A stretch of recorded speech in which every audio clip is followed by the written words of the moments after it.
Hey there, before you proceed, the following game in this review is intended for a mature and adult audience. While no adult content will be present on screen, this game does contain themes and mentions of some subjects viewers may find upsetting.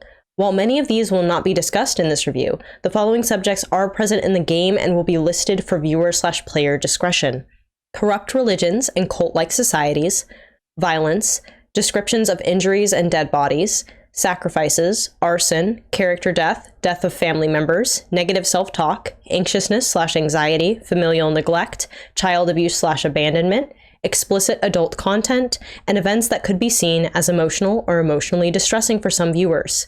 Please proceed with caution and keep in mind this review will also contain spoilers. Thanks for watching! Hello everyone, and welcome to The Sprout Speaks, where I, Hazel and Amanita, will be your personal guide as we dive into the world of indie visual novels. Before we get started, I have a few quick disclaimers. While this is a review and I will be presenting my own opinions on several quality points that affect how these games and storytelling experiences stand up to my own expectations, these reviews are in no way meant to demean the efforts the devs have put into these projects, because a lot goes into producing any kind of game. And sometimes a project can be amazing for the audience it's meant to target, and it simply just isn't meant for myself and my own tastes. I do not believe media is always just good or bad, and can be very much intended for a certain kind of viewer, and that viewer isn't always me. Thus, please also understand that if you enjoy a title in this series, you are always valid for enjoying it, or not, and having your own experience even if it conflicts with my own. Please enjoy what you do and don't to the fullest. My words and opinions are simply my own, not meant to be taken as facts, and again, not meant to take a dig at the devs or their team. These teams work hard to produce these projects. And with that, let's get the ball rolling. Today, we will be reviewing The Divine Speaker, an 18+ LGBTQIA+ fantasy romance visual novel, released by 2.5 Studios in March of 2022. 2.5 Studios has been on my radar for a while, with their most recent project being the very successful game A Date with Death, which you can watch my first playthrough of here, and will be handling in another review later this year. The Divine Speaker is a whimsical yet emotional tale which follows Rain, a young man from the secluded village known as Aurelia Cavella. Note, I will definitely be mispronouncing this town name and others in this game. I am so sorry.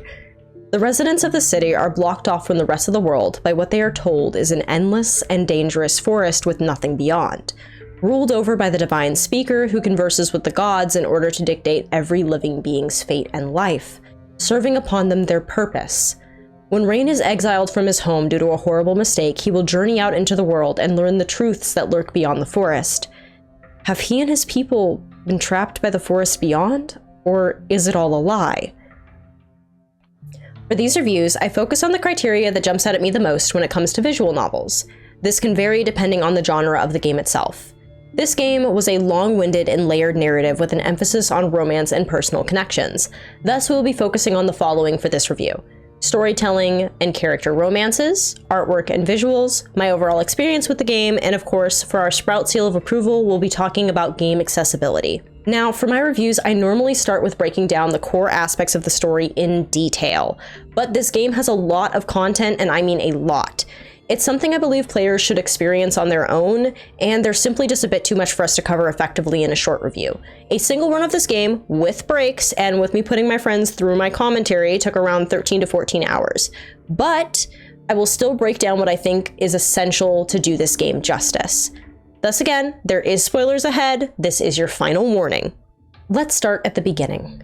As I mentioned before, this story begins with Rain and an introduction to the city of Aurelia Cavella, where he has been raised in an orphanage. Rain is a clumsy, gullible, and frankly rather dense young man who finds himself walking right into trouble. This town is overseen by an individual known as the Divine Speaker, one who speaks with and for the gods, who deals out divine judgment and predicts the fate of every person when they're born, leading the people of Aurelia Cavella with a firm and cold grip.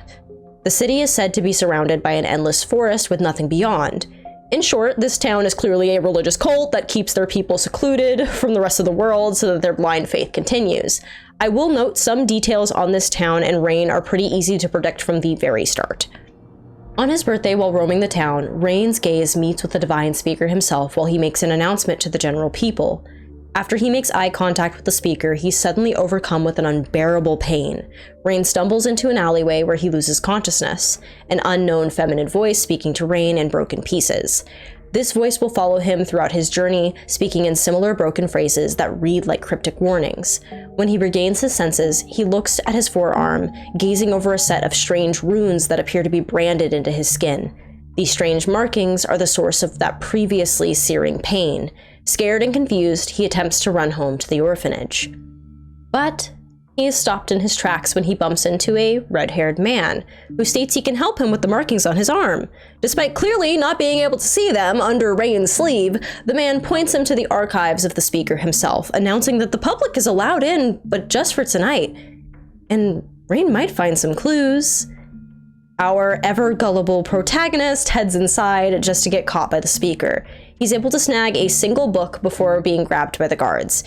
To enter the archives is a cardinal sin, which means death. The guards convince the speaker to not shed blood. Rain is instead thrown out into the forest and left to find his own way to survive. But sadly, he's walking into his own grave. Despite being told anyone who enters the forest will not come out alive, he pushes forward. This begins our journey. I'll now be covering the basics of our main characters, key events, and general plot. The core of this story follows Rain and several companion characters as they travel through the country of Vitus and the lands far from Aurelia Cavella. Rain realizes the world as he knows it has all been a lie. He now needs to find himself and what the runes on his arm mean. With only the book he stole from the archives as a clue, he'll meet new people and be put through a long, emotional journey, learning more about the gods, the speakers, and the history of Aurelia Cavella. While stumbling through the forest, we will meet our first romanceable character, Fawn, a shy and rather anxious young man around Rain's age who lives in the forest alone. He takes Rain in and grows a clear fondness for Rain very quickly. During his stay with Fawn, Rain learns about some very important things, like love, marriage, and kissing, which are all concepts completely foreign to Rain due to the structuring of the society he's from. Things like romance and sexuality are not integrated into their cultural or societal norms. Oh, and we also learn that the runes on Rain's arm may have given him the ability to heal others. When Fawn is hurt, the marks on his arm react and close the wound, but at the cost of transferring the injury over to Rain instead, causing confusion and a further need to solve just what these runes are, the only lead currently being a name written in the book that Rain managed to snatch from the archive. It contains similar markings to his arm and a family tree that ends with a man named Caspian. Rain hopes to find this man and gains some kind of explanation. Next, we meet Leos, the red-haired man who set Rain up back in Aurelia Cavella, and another potential partner. Leos is a hot-headed and snarky assassin now tasked to find and kill Rain. He attacks the home of Fawn, which sadly results in it being burned to the ground, leaving all of them caught in the collapse of falling trees when the fire spreads. Himself, Fawn, and Rain escape with minimal injuries. Despite attempting to kill them, our friendly duo looks for Leos after gathering themselves. They insist on helping with his wounds, even when he basically tells them to piss off. But our stubborn protag and kind-hearted Fawn clean his wounds and leave him feeling indebted to Rain, forcing him to join the now trio. The three will venture out of the forest to the closest city, Segwitch.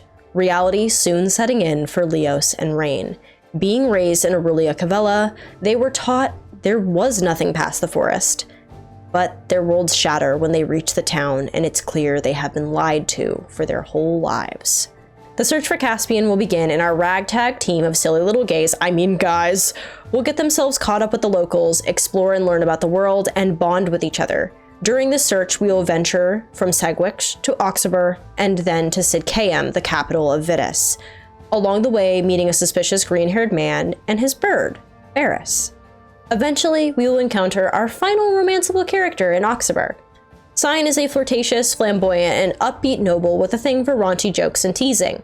The trio meets him while hunting for clues and unintentionally wandering into a store I cannot show on YouTube, but let's just say they're a provider of adult products of the explicit variety. Sign will then join our group by inviting himself along. As they begin their search for more information on the seemingly fabled Caspian, the crew ends up wrapped within the mysteries of the dark and foreboding city of Oxibur. Missing people, unknown deaths, and a strange man named Knox who requests help to solve these misfortunes that plague the town.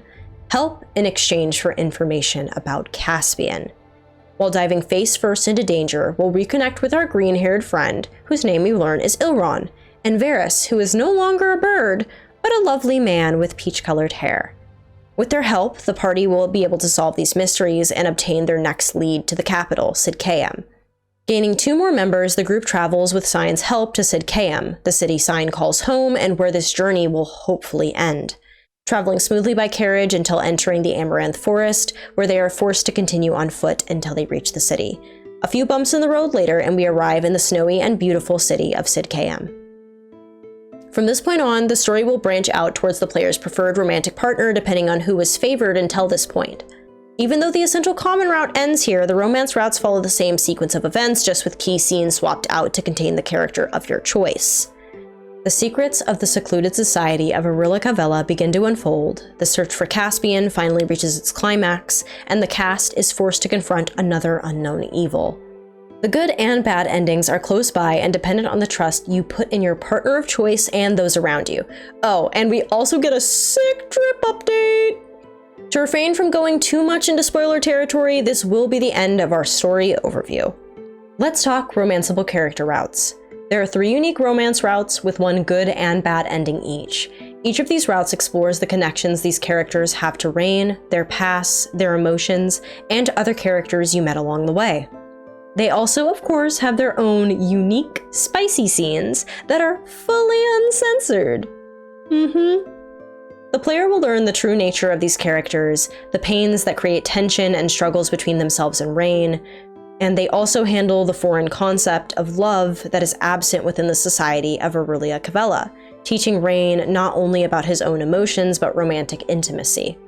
We'll be addressing these characters in order of which routes I played, first to last, starting with Fawn, who from the very start has a clear attraction to Rain.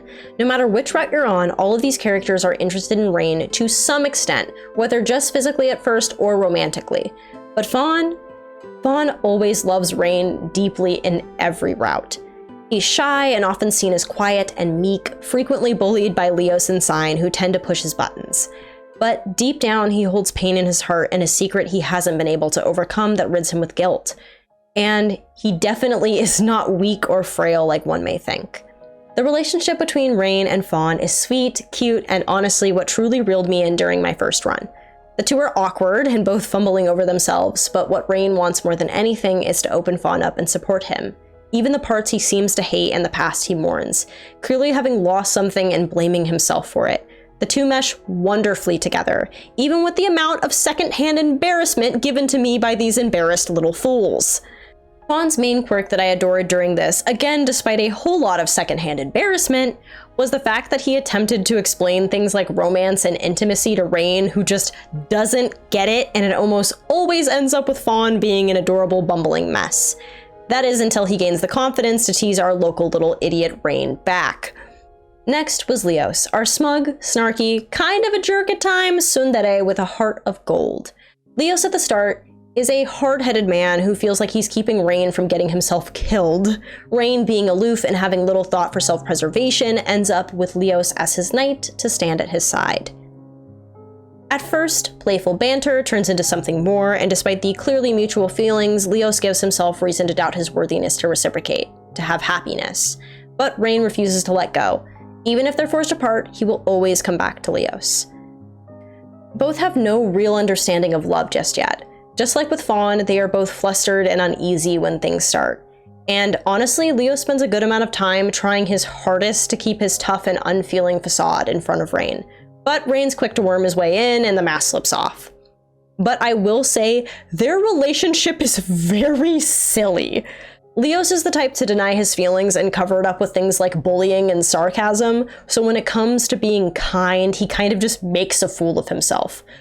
A prime example is the following, and I quote, "Leos, can you stop looking so sexy? Rain? Sexy? Me? I swear I heard you call me a potato before." Leos, a stupid, sexy potato. Boy, send this man some help. The Riz is not rizzing, but it's silly, and it's cute, and it's meant to be like that. Watching these two figure things out and Leos finding his will to reciprocate is a journey in itself. Lastly was Sign. While we aren't rating characters fully yet, I must preface my statements on Sign with this.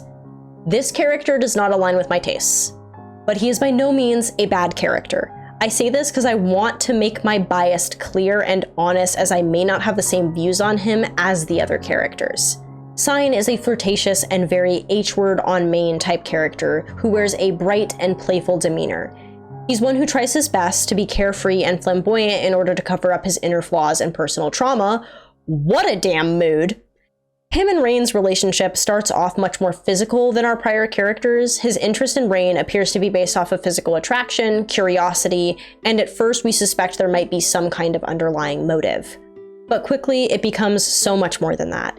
Sign is reluctant to reciprocate out of fear when he learns of Rain's love for him, afraid to get too close, feeling unworthy of the faith Rain puts in him, and unsure if he's allowed to love like this. All due to circumstances outside of his control, not even just now, but always. Soon enough, the two do end up on the same page, and their relationship is of course more on the flirty, silly side, where Sign finds the right buttons to push and Rain will find his own way to push back.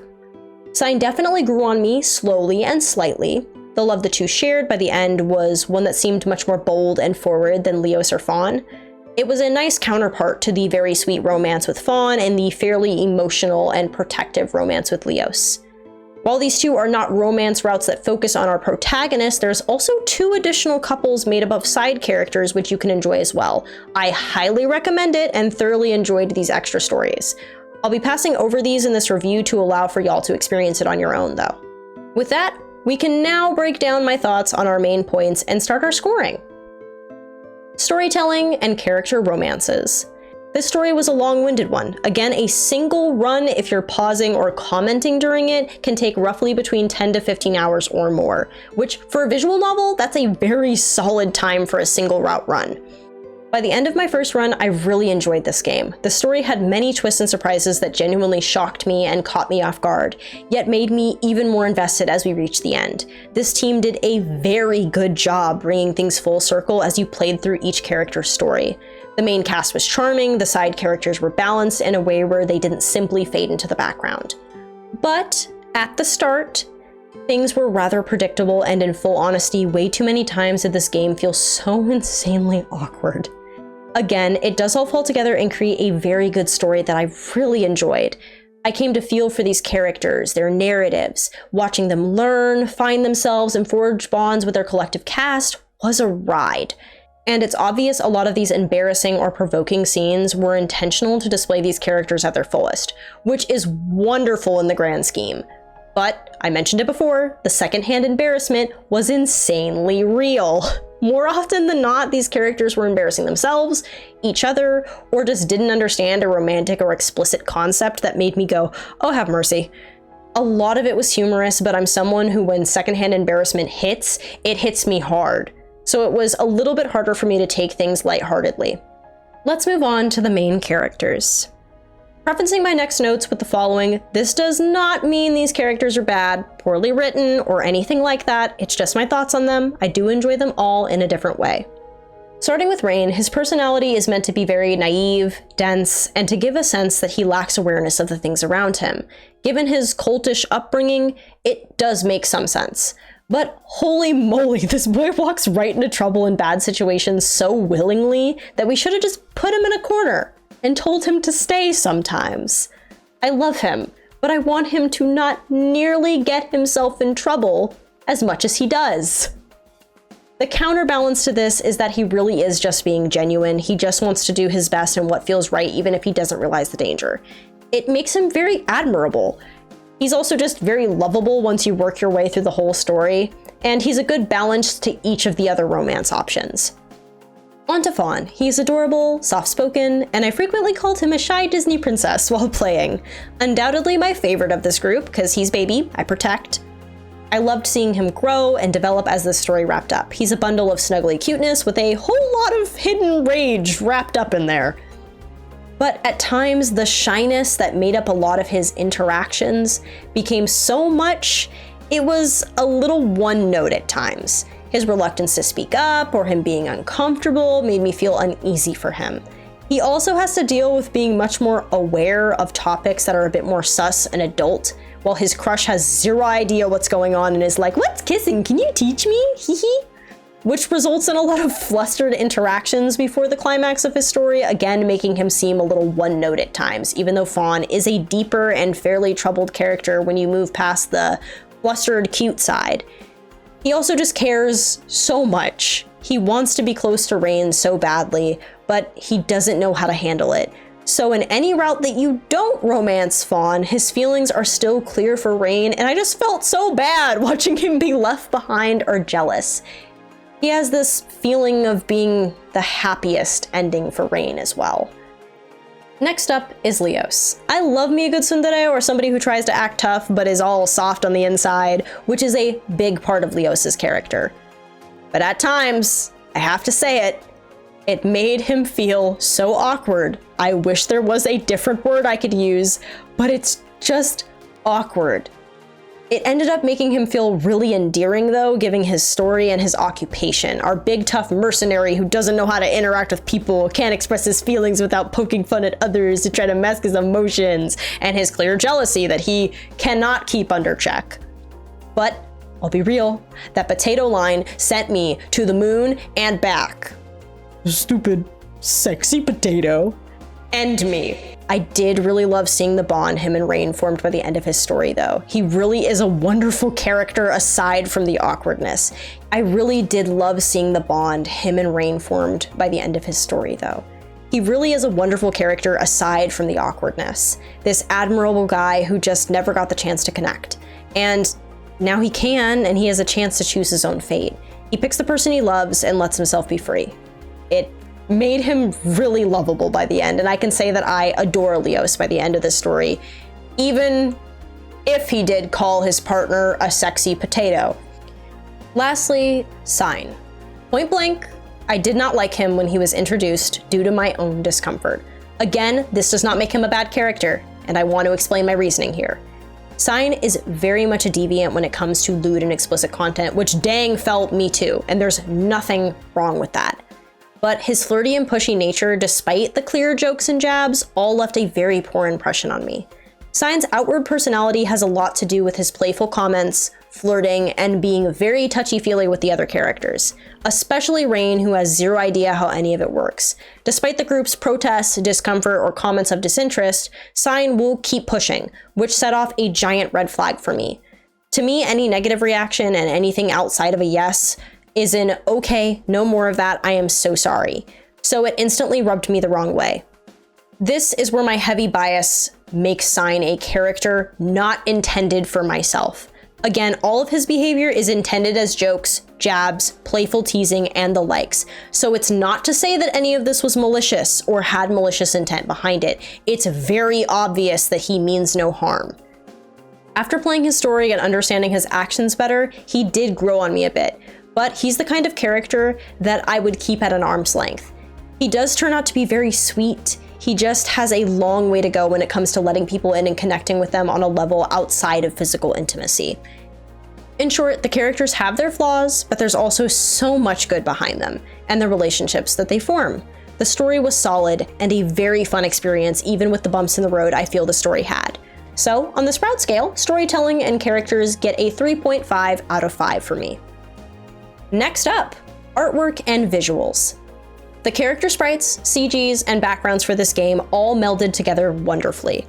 With a great blend of well-timed full character illustrations, clean sprite work, backgrounds with good depth and composition, and overall a very clean UI, the visuals for this game were immensely pleasing. The characters are seen in two distinct outfits, one at the start of the game and a set of winter clothes once they reach Sidkayam. The first set of outfits did initially throw me off. The designs felt a little disconnected when first meeting each character, but then they do slowly grow on you more and more. Leos and Fawn's outfits do have this problem a little bit more than Rain and Sign, I feel. I think it's due to Leos's clothes feeling a bit more out of place, and just the layering of Fawn's clothes in their design. They match them as characters though, so I don't feel this level of nitpicking affects the experience and immersion into the game by any means. The winter outfits, though? I loved them. When they were revealed, I had to take a moment to just look at them. Fawn and Rain were definitely my faves out of the bunch, but these outfits and sprites were insanely well made, and it showed. Art and visuals gets a 4.5 out of 5. Before I give my rating for my overall experience with this game, let's talk accessibility. For games that offer features that focus on inclusion and/or accessibility for players, I award them the Hazel Star of Approval. With visual novels, one of the main things I look for is options around text and visual settings to allow for more players to have an enjoyable experience reading. I myself have a generalized reading and comprehension disability, so these things can be crucial to those like myself who may struggle with reading complex or overly stylized fonts. While this game does not offer things like text or advanced visual settings, the game uses simple font faces with reasonably sized characters. This was present with the text box, settings, and UI options. The game is also fully voiced, which also allows for a bit more leeway here as well. But I always want to encourage more reading-based projects to introduce font setting options with font faces meant for those with reading disabilities or complications, such as allowing for Open Dyslexic as an alt font face, as well as offering visual settings to turn off things like shaking effects for those who may have negative reactions from fast or sudden effects. Now, the main point I want to address with this game, that in all honesty does prevent me from awarding my gold star, is the lack of warnings. While not shown visually on screen, this game does contain verbal descriptions and discussions of corrupt religions and cult-like societies, violence, descriptions of injuries and dead bodies, sacrifices, arson, character death, death of family members, negative self-talk, anxiousness/anxiety, familial neglect, and child abandonment/abuse. I think any game that dips into hard subjects, even briefly or vaguely, even if not shown on screen and only described, should have a warning list easily accessible. This is absent both in-game and on the Steam/itch.io pages as of the time of this recording, which is April of 2024. Even if this game is 18+, intended for a mature audience, and handles things in a way that is careful, a warning list allows for your players who may be uncomfortable or otherwise triggered by these kind of themes to be aware before they go into the game face first. In the case of this game, I personally thought these subjects were handled in a way narratively that I felt was well done. But again, while I may not be triggered or uncomfortable with these subjects outright, others may be. I think it's always better to be safe and to allow for players to know what they may see or experience in a game. So sadly, this game does not receive my star of approval. But despite that, this game was a blast. Overall, it was fun, brought together a wonderful narrative and experience, and also pulled through till the very end. This is a game I could easily recommend to others with a good amount of praise. I also want to make note, if you're familiar with my content, you know I love me some good spice in games. This game had a nice healthy dose of it. It wasn't all my cup of tea, given it's all pretty tame and innocent by my standards, but if you like a good bit of spice, this might also be up your alley. My final rating for this game is a 4 out of 5. I can't wait to work my way through the rest of the 2.5 Studios library, and I look forward to their future projects. Thanks for watching. If you have an indie visual novel or game project you would like for me to check out, leave it down in the comments. You can check out my other and future reviews here and in the description.